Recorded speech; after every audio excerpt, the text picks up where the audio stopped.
पहिल्यांदा सामूहिकरित्या 30,000 लोकांनी ते वंदे मातरम त्या ठिकाणी गायलं आणि त्यानंतर वंगभंग चळवळीचं एक प्रकारे प्रेरणा गीत, संघर्ष गीत हे वंदे मातरम झालं.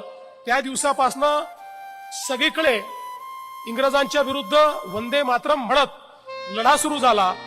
रोज सकाळी प्रभात फेऱ्या निघायच्या, त्यामध्ये वंदे मातरम, कार्यक्रमांमध्ये वंदे मातरम, आंदोलनामध्ये वंदे मातरम, हल्ला केला तर वंदे मातरम.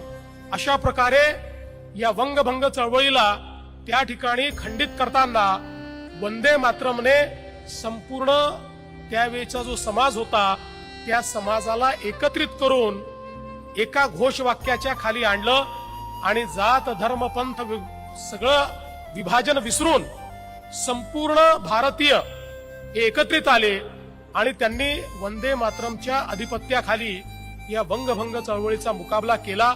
आणि तेव्हापासनं एक प्रकारे राष्ट्रगान म्हणून वंदे मातरम प्रस्थापित झालं.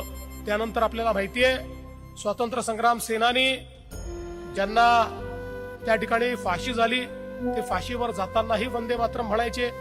वेगवेगळ्या प्रकारे ज्या काही संस्था त्या काळामध्ये तयार झाल्या, मग अगदी अहिंसेतून आपल्याला स्वातंत्र्य प्राप्त करायचं आहे असे म्हणणारे या देशातले जे नेते होते त्या नेत्यांकरताही वंदे मातरम हेच महत्वाचं घोषवाक्य झालं.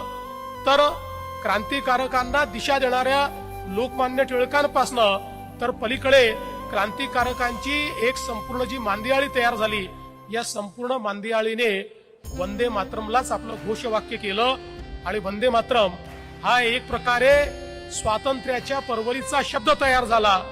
आणि मला असं वाटतं की या स्वातंत्र्य लढ्यामध्ये खूप मोठं योगदान वंदे मातरमने दिलं.